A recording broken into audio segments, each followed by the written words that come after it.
काम करता है तो मैं कहता हूँ अल्लाह उसको, मेरा जो 1 किलोमीटर है किसी बेचारे ने स्टार्ट नहीं हुआ है।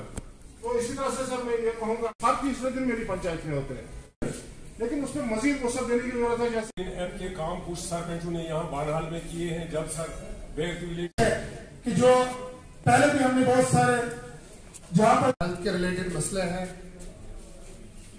12 पंचायतें हमारी खड़ी में है। कॉलेज एक ऐसी जगह पे वाक़ा है सर, वहाँ के लिए जो बनकूट के लिए रोड जाता है, ये इतना तंग रोड है। करता हूँ कि एक्शन साहब को पर्सनली विजिट करके वो देख ले, क्योंकि वहाँ आते थे, मुनीर जी आते रहते थे, लियाज साहब, बहुत सारे पब्लिक रिप्रेजेंटेटिव आते थे और सबकी डिमांड होती थी कि हमारे कुछ जो स्टेट लैंड के पैचेस हैं जो बड़े बड़े हैं उसमें हम स्टेडियम बनाएं, स्पोर्ट्स स्टेडियम बनाएं, क्योंकि इसमें फाइनेंशियल जो एक्सपेंडिचर होता है वो कम होता है।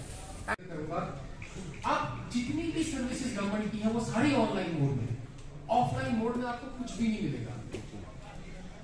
जैसे डोमिसाइल सर्टिफिकेट हम ऑफलाइन मोड में देते थे, अब नहीं मिलेगी। इनकम सर्टिफिकेट ऑफलाइन मोड में देते थे, नहीं मिलेगी। इसी तरह जो रिजर्वेशन की, जैसे एसटी की सर्टिफिकेट आरटी की होती थी, मैं रेवेन्यू की 17 सर्विसेज की बात कर रहा हूँ। इसी तरह बहुत सारे दूसरे डिपार्टमेंट है, चाहे एग्रीकल्चर है, जैसे एग्रीकल्चर में प्रधानमंत्री। Subscribe now and press the bell icon. Never miss an update.